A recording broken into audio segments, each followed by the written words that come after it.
நான் கேட்கின்ற கேள்விகளுக்கு தகுந்தாபோல் பதிலளிப்பாயா?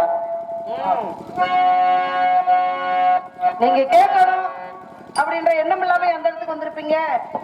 இந்த பொம்பளை பிள்ளைய சந்திச்சா எதுக்காக சந்திக்க வந்திருக்கிறீங்க அப்படின்ற விஷயமும் உங்களுக்கு தெரியும். நீங்க வந்த நோக்கம் என்ன அப்படின்றது ஒண்ணும் தெரியும். ஏன்னா அகத்தின் அழகு முகத்தில் தெரியும் அப்படின்னு சொன்னாங்க. யாருமே ஒருத்தரை பார்க்க போனா இந்த பிரச்சனைக்காக போவோம் அப்படின்னு ஒரு முடிவு பண்ணாம எந்த இடத்துக்கு போக மாட்டாங்க, வரமாட்டாங்க. நீங்க வந்திருக்கிறீங்க ஏன்னா முகமலர்ச்சியோட பரிமாறணும் அப்படின்னீங்க. வீட்டுக்கு வந்திருந்தா தலைவாழை இணை வைத்து பரிமாறது சகஜம்தான் எல்லாரும். ஆனா எல்லாரும் மனிதர்கள் வந்து சோறு சாப்பிடுறவங்க, நீங்க சோறு சாப்பிடவங்க கிடையாது. உணவு உண்ணுவீங்களா? சாகா வரம்பட்ட ஒரு மாதிரி இல்ல. நீங்க உலகம் சுற்று வாலிபன் யாரு? ஒரு கனி கிடைக்கவில்லை என்பதற்காக முருகப்பெருமான் ஒரு நொடி பொழுது இந்த உலகத்தை சுற்றி வரேன் அப்படின்னு மயில் மேல போனாரு. போட்டி யாருக்கு? வேற யாருக்கும் கிடையாது, தான் கூட பிறந்த அண்ணனுக்கு. ஆனா அண்ணனுடைய உடம்பாகப்பட்டது எப்படிப்பட்டது அப்படின்னா உடல் பருமமானப்பட்டது. அந்த உடல் பருமமா இருக்கக்கூடிய அண்ணனுக்கும் நமக்கும் போட்டி வச்சிருக்காங்களே, உலகத்தை சுத்தி வரணும். நம்ம அண்ணனால இந்த உலகத்தை சுத்த முடியுமா அப்படின்றத முருகப்பெருமான் யோசிக்கணும் இல்லையா? அப்ப அது எதனால அந்த நாடகம் ஏற்றப்பட்டது? ஒரு கனியை கொண்டு போய் பரமசிவன் குடும்பத்துல நீங்க கொடுக்குறீங்க. உலகத்தை சுற்றி வரக்கூடியவருக்கு தான் இந்த கனி அப்படின்னாங்க. உலகத்தை சுற்ற முடியுமா விநாயக பெருமானால? அப்ப அறிவுக்கு வேலை கொடுத்தாரு, கனியை பெற்றாரு. ஆனா தம்பி இந்த உலகத்தையே சுற்றி வந்தவருக்கு கிடைக்கல. ஆனா எதுக்கு அந்த கனியை கொண்டு போய் அப்படி கொடுத்து அப்படி ஒரு நாடகத்தை நடத்துனீங்க அப்படின்ற ஒரு விவரம் இருக்கு. அதே சமயத்துல முருகப்பெருமான் சரி அண்ணன் சாப்பிடட்டும் அப்படின்னு அவரு நினைச்சிருக்கலாம். எதற்காக அவர் கோவிலுக்கு பழனிக்கு கோவிச்சுக்கிட்டு போகணும்? ஆண்டி கோலமிட்டு என்னாடு என் மக்கள் என்று ஏற்படுத்தி தனிமையில வாழ போறேன், முடிஞ்சா எல்லோரும் அங்க வந்து என்னைய பாருங்க அப்படின்றாரு. அப்படின்ட்டு போயிட்டாரு. அவர் ஏன் போனாரு? ஒரு கனி வந்து முருகனுக்கு கிடைக்காதா? ஏன் அண்ணன் சாப்பிடக்கூடாதா? அதே சமயத்துல ஏன்னா மூத்தது போல இளையது காலம் அப்படின்பாங்க. நம்ம தம்பி வீட்டுக்கு செல்ல பிள்ளை, அவன் சாப்பிட்டு போறேன் அப்படின்னு விநாயக பெருமான் ஏன் உலகத்தையே சுத்தம் தானே, நம்ம சுத்த முடியல, தப்ப ஒப்புக்கொண்டு பேசாம இருந்திருக்கலாம்ல விநாயக பெருமான். ஏன் அம்மா அப்பா தான் உலகம், உலகம் தான் அம்மா அப்பா அப்படின்னு சொல்லி உங்களுடைய வாக்கின் மூலமாக தாய் தந்தையரை சுற்றி அந்த கனியை பெற்றார். அப்ப இந்த உலகத்தையே நம்மளால சுத்த முடியாது அப்படின்னா நீ தோல்வியை ஒத்துக்கிட்டு கனி நம்ம தம்பிக்கு கிடைக்கட்டும்னு நம்ம விட்டு கொடுத்துருக்கலாம்ல.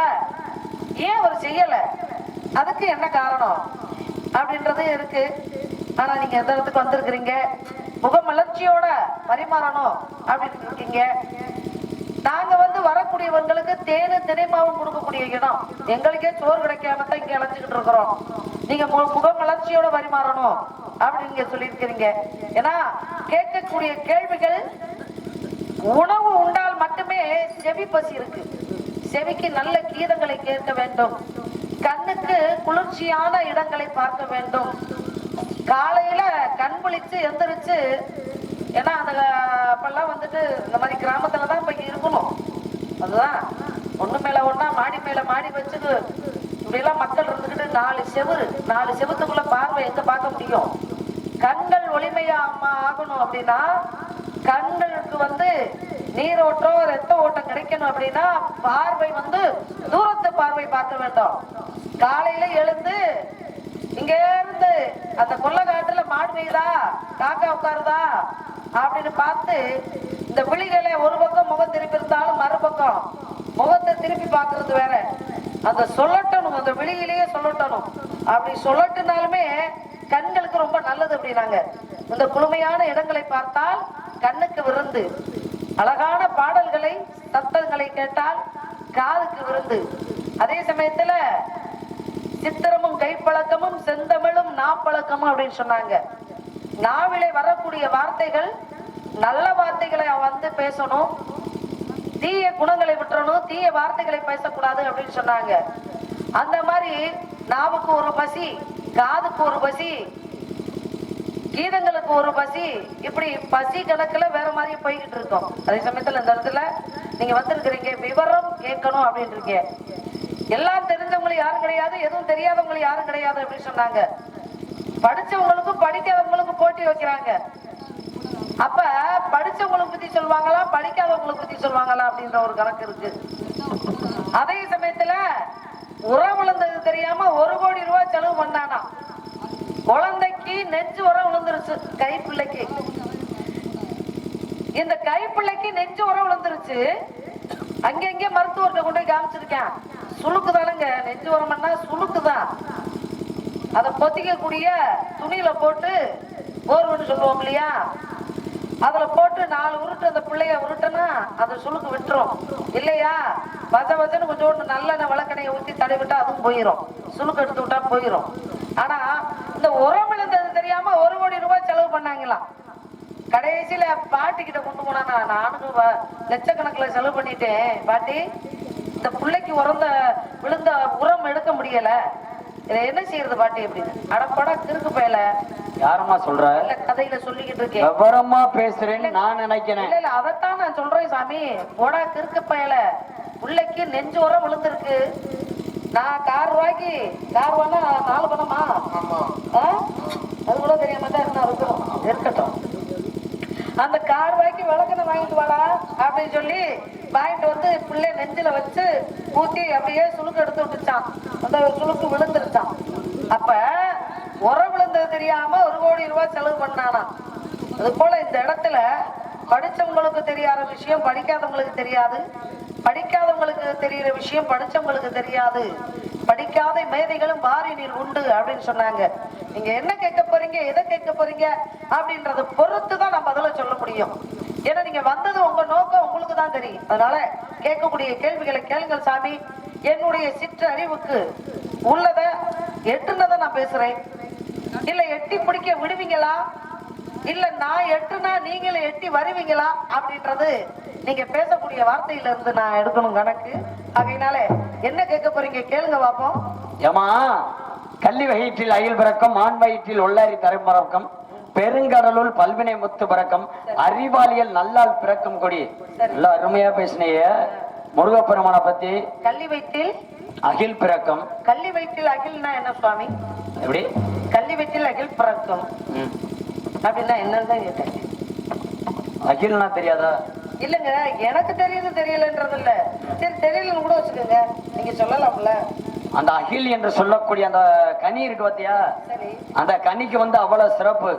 அதாவது அந்த கனியை சாப்பிட்டா எந்த வித ஒரு நோய் இருக்காது. எந்த கனி? கள்ளி. ஆமா, கள்ளியோட கனியாகப்பட்டது. கள்ளி மரம் 2 வகை இருக்கு. ஆமா, நெட்டா விளையக்கூடிய கள்ளி மரமும் இருக்கு. சரி.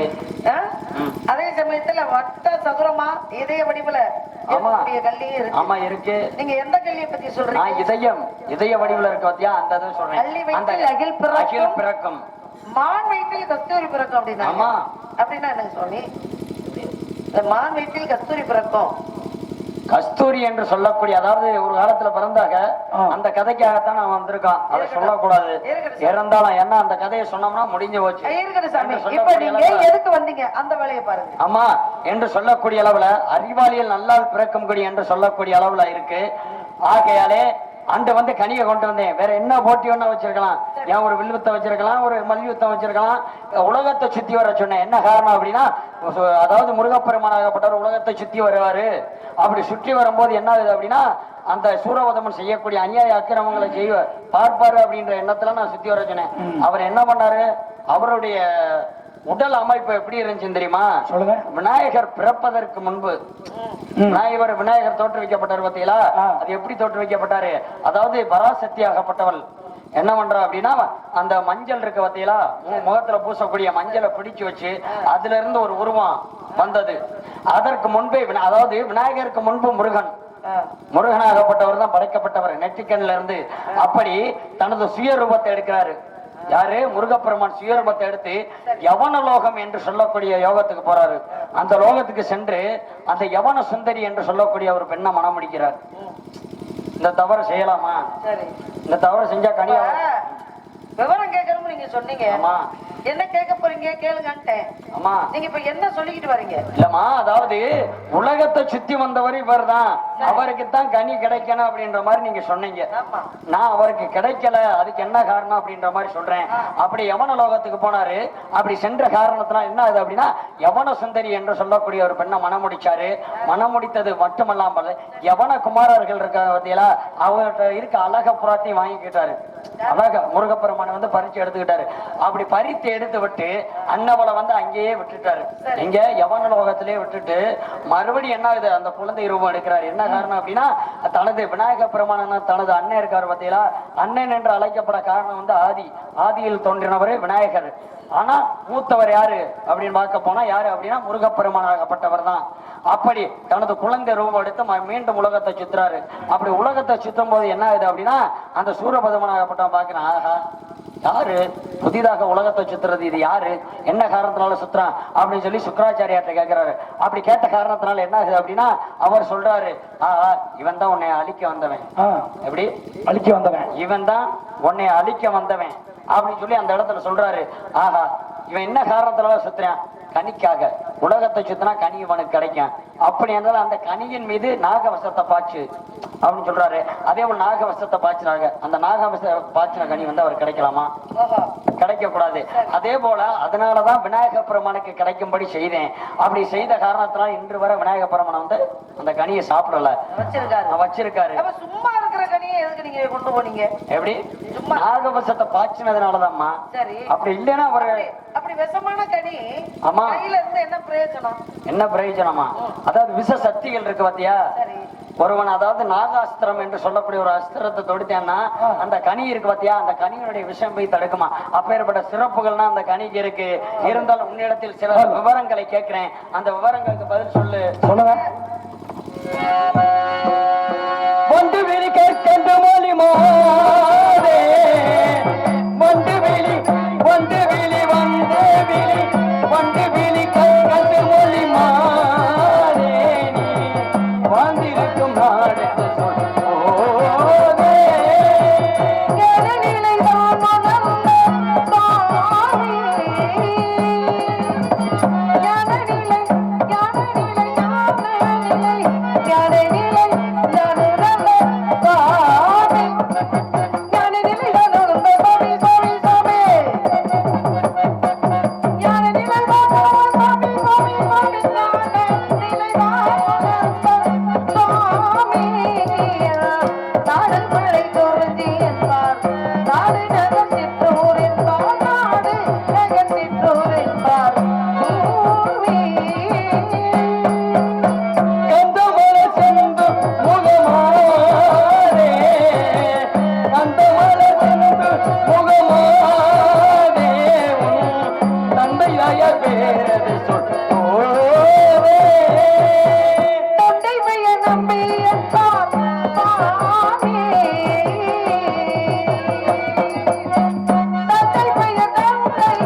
தந்தை பேர் நம்பி, தாயின் பேர் நங்கை மோகினி, எனது பேர் வள்ளி, என் கூட பிறந்தவர் 7 பேரு அப்படின்னு நாம தான் சொல்லணும். கூட பிறந்த பெற்றாத்தன் பிள்ளை அப்படின்னாங்க. உடன்பிறவா சகோதரர்கள் 7 பேரு. காவலுக்கு வந்திருக்கிறேன். நில குறிஞ்சி நிலம். வேற என்ன கேட்க போறீங்க? இடத்திற்கு வந்த காரணம் காவல். என்ன காவல்? திணை காவல். என்ன திணை? கருந்தனை செந்தனை. கருந்தனை யாருக்கு? செந்தனை யாருக்கு? கருந்தனை எங்களுக்கு, செந்தனை செந்தூர் முடிவில் எனக்கு. ஏன் கருந்தனை அவருக்கு கொடுக்கலாம்ல? இல்லங்க, கருந்தனை வந்து சூடாகப்பட்டது. செந்தனை கருந்தனை வந்து சூடாகப்பட்டது. செந்தனை குளுமையான தானியம். அதனால கோபத்துல இருக்கக்கூடிய முருகனுக்கு குளுமையான தானியத்தை படைச்சாதான் கொஞ்சம் கோபம் தணிஞ்சு மக்களுக்கு கொஞ்ச நேரத்துல காட்சி அளிச்சிருவார். அதுக்குதான். அப்படி என்றால் கொடுமையான தானியத்தை கொடுத்து அவர் சூட்டை தணிக்கிறீங்க. ஏங்க அதை போய் சூட்டை தணிக்கிற, அதை தணிக்கிற, இதை தணிக்கிறேன்னு அவர் மனசை சாந்தப்படுத்துறோம்னு சொன்னா நல்லா இருக்கும்ல. குளிர்ச்சியாக எவ்வளவு அழகா இருக்கு. அதாம்மா அவருடைய உடலை வந்து குளிர்ச்சியாக்குறீங்க. அப்படித்தானே? ஆகலே வண்டி விழி என பாட காரணம் என்னவென்றால், வேல் விழியால், செயல் விழியால், மான் விழியால், மீன் விழியால் என பாடும் திருவாலியில் மான்விழி என சொன்னால் மருளுதல் இங்கில் மருளுதல் என்றால் என்ன? பயம். பயம் ஒன்றை இல்ல. கத்தி விழி என சொன்னால் எதையும் வெட்டக்கூடியது. ஈட்டி விழி என சொன்னால் எதையும் குத்தக்கூடியது.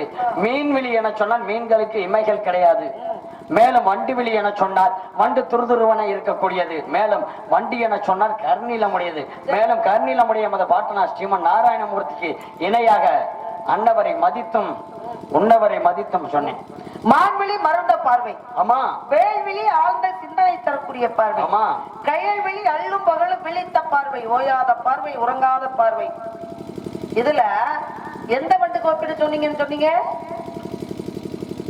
பொன்வண்டு. பொன்வண்டு. ஆமா.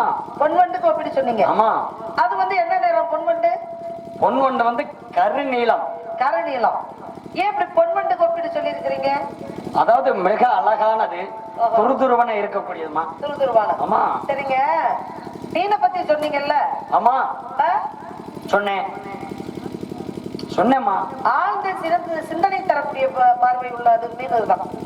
ஆமா, ஆழ்ந்த சிந்தனையில் இருக்கு. அள்ளும் பகலும் ஓயாத உறங்காத இருக்கக்கூடிய வெப்ப பார்வை. ஆமா அப்படி சொன்னாங்க. ஆமாமா. இந்த மீனுக்கு இமை இருக்காது. ஆமா, இமைகள் இல்ல. அது எதுக்காக வந்துச்சு? மீனுக்கு ஏன் இமைகள் இல்ல? ஏமா அதுக்கு இமைகளே இல்லம்மா. இல்லங்க, அதத்தாங்க கேக்குறேன். அதத்தான் கேக்குறேன். இமைகள் இல்லாம ஏன் தூங்காம இருக்குன்னு தான் நான் கேக்குறேன். கேள்வியா? இல்ல கேள்வி இல்லங்க. மனுஷனா கொஞ்ச நேரம் ஓய்வு எடுக்கணும். ஆமா, தூங்கணும். இருட்ட எதுக்கு கண்டுபிடிச்சாங்க தெரியுமா? பகல் நேரத்துல மனுஷங்க வேலை வெட்டின்னு அலையணும், அங்கிட்டு இங்கிட்டு சுத்தணும், இருக்கக்கூடிய வேலைகளை பார்க்கணும். இரவு நேரத்துல கண்களுக்கு ஓய்வு கொடுக்கணும் அப்படின்றதுக்காக தான் இரவை படைச்சிருக்காரு. நல்லது கெட்டது, இரவு பகல், இன்பம் துன்பம் அப்படின்றது. ஆனா அந்த இரவுலையும் வெளிச்சத்தை வச்சுக்கிட்டு செல்ல நோண்ட, அதை நோண்ட, இதை நோண்ட, கண்ணு எங்கிட்டு பார்வை கிடைக்கும். அது போல சாமி பாருங்க, இந்த இடத்துல நான் காவலுக்கு வந்திருக்கிறேன். நீங்க வெந்த விவரத்தை சொன்னீங்கன்னா போதுமே. நீங்க வந்த விவரத்தை. மீன்களுக்கு ஏன் இமைகள் இல்ல அப்படின்ற ஒரு கேள்வியை வச்சிருக்க. சரி, இருந்தாலும் அந்த கேள்விக்கு பதில சொல்லணும். என்ன சொல்லுங்க? ஆமா, ஒரு காலத்துல அதாவது சோமுகாசுரன் என்று சொல்லக்கூடிய ஒரு அசுரன் இருந்துதான். அந்த சோமுகாசுரனுக்கு என்ன ஆகா, இந்த வேதங்கள் வந்து பிரம்மதேவன்கிட்ட இருக்கிறதுனால அனைத்து உயிர்களையுமே படைக்கிறாரு. அந்த வேதத்தை நம்ம எப்படியாவது கைப்பற்றிடணும். அந்த வேதத்தை நம்ம கைப்பற்றிட்டா நம்ம விருப்பப்படி படைச்சுக்கலாம். உயிர்களை நம்ம விருப்பப்படி படைச்சுக்கலாம், நமக்கு அடிமையாக்கிக்கலாம் அப்படின்னு சொல்லி அந்த வேதங்களை வந்து போய் திருடிடுறேன். அப்படி திருடிய காரணத்தினால என்ன ஆகுது அப்படின்னா, அந்த வானத்தின் வாயிலாக வரும்போது பார்க்கடலுக்குள்ள விழுந்துருது. சரி, அந்த வேதங்கள் வந்து பார்க்கடலுக்குள்ள அந்த ஓலைச்சுவடி விழுந்த காரணத்தினால என்ன ஆகுது அப்படின்னா, அந்த ஓலைச்சுவடி விழுந்த உடனே ஆகா அப்படின்னு சொல்லி அதை தேடி பார்க்கிறேன். அப்படி தேடி பார்க்கும் போது என்ன ஆகுது, அவனுக்கு கிடைக்க கூடாது என்று சொல்லக்கூடிய அளவில் 33 தேவர்கள் 49 ரிஷிமார்கள் யார்ட்ட மகாவிஷ்ணுட்ட செல்கிறார்கள். அப்படி சென்ற காரணத்தினால் என்ன ஆகுது அப்படின்னா, மச்சேந்திரம் என்று சொல்லக்கூடிய மீனாக அவதாரம் எடுக்கிறாரு. அப்படி அவதாரம் எடுத்த காரணத்தினால என்ன ஆகுது அப்படின்னா, அந்த பார்க்கடலுக்குள்ள போறாரு. ஏன்னா அவன் பெற்ற வரம் அப்படி, அவன் பெற்ற வரம் அப்படி. மனிதர்கள், தெய்வங்கள், மிருகங்கள் இவங்க யார் மூலமாக எனக்கு இறப்பு வரக்கூடாது அப்படின்ற வரத்தை பெற்றிருக்கான் என்ற காரணத்தினால என்ன ஆகுது அப்படின்னா, அவர் வந்து மச்சேந்திரம் என்று சொல்லக்கூடிய மீனாக அவதாரம் எடுத்து உள்ள போறாரு. சென்று அந்த சோமுகாசுரன் என்று சொல்லக்கூடிய அசுரனை வந்து அடிச்சு விரட்டிடுறாரு. அப்படி அடித்து விரட்டின காரணத்தினால என்ன ஆகுது அப்படின்னா, ஆகா இது சாதாரண அல்ல, இந்த மீனை சாதாரண அல்ல, அசந்த நேரத்துலதான் அடிக்கணும், அப்பதான் அடிக்க முடியும் அப்படின்னு சொல்லி என்ன ஆகுது அப்படின்னா, அந்த மீன் வந்து அயர்ந்து தூங்கிக்கிட்டு இருக்கு. அப்படி தூங்கிய காரணத்தினால என்ன ஆகுது அப்படின்னா, அப்படி தனது வாளாகப்பட்டதை எடுத்து அந்த மீனை வெட்ட போறேன். அப்படி வெட்ட சென்ற காரணத்தினால என்ன ஆகுது அப்படின்னா, அப்படியே தனது விழிய வந்து இமைய வந்து திறந்துருது. விழித்து பார்த்தவுடன் அப்படி வளைந்த உடனே என்ன ஆகுது அப்படின்னா, அந்த தனது இமையில வந்து சரியாகப்பட்டது. அப்படி பட்ட காரணத்தினால அந்த இமையை வந்து அறந்து கீழே விழுந்துருது. அப்படி அறந்து கீழே விழுந்த காரணத்தினால அந்த 33 தேவர்கள் இருக்காங்க பாத்தீங்களா, அங்க இருக்கக்கூடிய மீன்கள் மற்ற அனைத்து மீன்களுக்குமே இமை வந்து தானா உதிர்ந்துச்சான். இந்த காரணத்தினாலதான் இமைகள் இல்ல. சரி, உனக்கு ஒரு புருஷன் பார்த்து வந்திருக்கேன். எனக்கு ஒரு புருஷன்? ஆமாமா. ஏனா உனக்கு புருஷன் கல்யாணம் கேட்டனா? நீ கேட்கல. மாப்பிள்ளை பார்த்துட்டு சொன்னா நீ சொல்லல. ஏதாவது தவறு செய்யறனா? அம்மா நீ தவறு செய்யலாமா? கேளுங்க. சரி, அப்பா வந்து என்ன காவலுக்கு பண்ணணும்னு சொன்னாரோ அந்த காவலை நான் பாத்துக்கிட்டு இருக்கேன். என் காவல்ல ஏதாவது கோளாறு செஞ்சிருக்கணும், இல்ல யாரையாவது நான் வேடிக்கை பார்த்திருக்கணும், எல்லாரும் ஏதாவது தவறுகள் செஞ்சிருக்கணும். சரி இந்த பிள்ளை இனிமே வச்சுக்க கூடாது, கட்டி கொடுத்துருவோம் காலகாலத்துல அப்படின்னு நீங்க சொல்லலாம். எங்க அம்மா அப்பாவுக்கே அந்த முடிவு இன்னும் வரல, எனக்கும் அதுல ஒரு சிந்தனையும் கிடையாது. அப்படி